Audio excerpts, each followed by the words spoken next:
গঙ্গাসাগর মেলার ইতিহাস পৌরাণিক কাহিনী এবং প্রাচীন গ্রন্থগুলির মিশ্রণে তৈরি। মহাভারতে প্রায় 1500 থেকে 2000 খ্রিস্টপূর্বাব্দে এবং কালিদাসের রঘুবংশ খ্রিস্টীয় 5ম শতাব্দী থেকে প্রাপ্ত গল্পের উল্লেখ রয়েছে। এই গল্পগুলি রাজা সগরের 60,000 পুত্রের মুক্তির জন্য অনুসন্ধানের উপর কেন্দ্রীভূত, যা ভগীরথের সহায়তায় গঙ্গার অবতরণের মাধ্যমে সফল হয়েছিল এবং ঋষি কপিল মুনির আশ্রমে শেষ হয়েছিল। গঙ্গা ও বঙ্গোপসাগরের সঙ্গমস্থলে এই বার্ষিক তীর্থযাত্রা মোক্ষ মুক্তি কামনা করেই হয়। বিশেষ করে মকর সংক্রান্তিতে পবিত্র কপিল মুনির মন্দির স্থানে তীর্থযাত্রীরা পবিত্র স্নান করেন। পৌরাণিক গ্রন্থে উল্লেখ আছে, সগর রাজা অশ্বমেধ যজ্ঞ করার সময় তার অশ্বমেধ যজ্ঞের ঘোড়া দেবরাজ ইন্দ্র কপিল মুনির আশ্রমে লুকিয়ে রাখেন। যখন সগর রাজার 60,000 পুত্র ওই ঘোড়াটিকে খুঁজতে খুঁজতে কপিল মুনির আশ্রমে আসেন, তখন ঘোড়াটিকে ওখানে দেখে কপিল মুনিকেই তারা চোর বলে অপমান করতে থাকেন।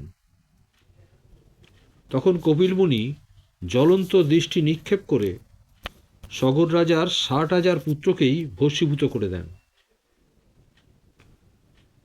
সগর রাজার পরবর্তী প্রজন্ম ভগীরথ অনেক তপস্যার পর মা গঙ্গাকে পৃথিবীতে আনয়ন করেন এবং ওই স্থান দিয়ে গঙ্গা প্রবাহিত হলে সগর রাজার 60,000 পুত্র মুক্তিলাভ করে। প্রাচীন ধর্মগ্রন্থ মহাভারত এবং কালিদাসের রঘুবংশে এর উল্লেখ আছে। এমনকি পাল বংশের শাসন আমলেও 8ম এবং 9ম শতাব্দীতে রাজা দেবপাল এখানে নানান ধর্মীয় রীতি আচার অনুষ্ঠান পালন করতেন। কপিল মুনির এই মন্দির প্রথম তৈরি হয় 437 বঙ্গাব্দে। বর্তমানে মন্দিরটি তৈরি হয় 7ম সংস্করণ হিসাবে 1973 খ্রিস্টাব্দে। গঙ্গাসাগরে প্রতি বছর লক্ষ লক্ষ লোকের সমাহারে বিশাল মেলা অনুষ্ঠিত হয়, যা শুধুমাত্র কুম্ভ মেলার সাথেই তুলনা করা যায়। লক্ষ লক্ষ তীর্থযাত্রী এখানে মকর সংক্রান্তির সময় পুণ্য স্নান করেন এবং কপিল মুনির আশ্রমে পুজোও দেন। আর এই মেলার অন্যতম বৈশিষ্ট্য হচ্ছে, এখানে নাগা সাধুরাও আসেন। প্রচুর পরিমাণ নাগা সাধু এখানে পুণ্য স্নান করেন, করে তারাও তর্পণ করেন।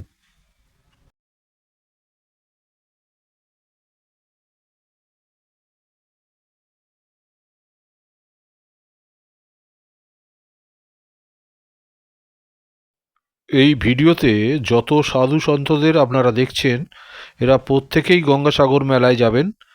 এরা এখন আছেন বাবুঘাটের বেস ক্যাম্পে, অর্থাৎ এখান থেকেই তারা গঙ্গাসাগর মেলার উদ্দেশ্যে রওনা দেবেন। তাই বাইরে থেকে, সারা ভারতবর্ষ থেকে যত সাধুসন্ত আসেন, তারা প্রথমে বাবুঘাটের এই ক্যাম্পে তারা বসেন। এখান থেকে তারা নির্দিষ্ট দিনে গঙ্গাসাগর মেলার উদ্দেশ্যে রওনা দেন।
ভিডিওটি যদি আপনাদের ভালো লাগে তাহলে একটা লাইক করবেন প্লিজ, আর চ্যানেলটাকে সাবস্ক্রাইব করে আমার পাশে থাকবেন।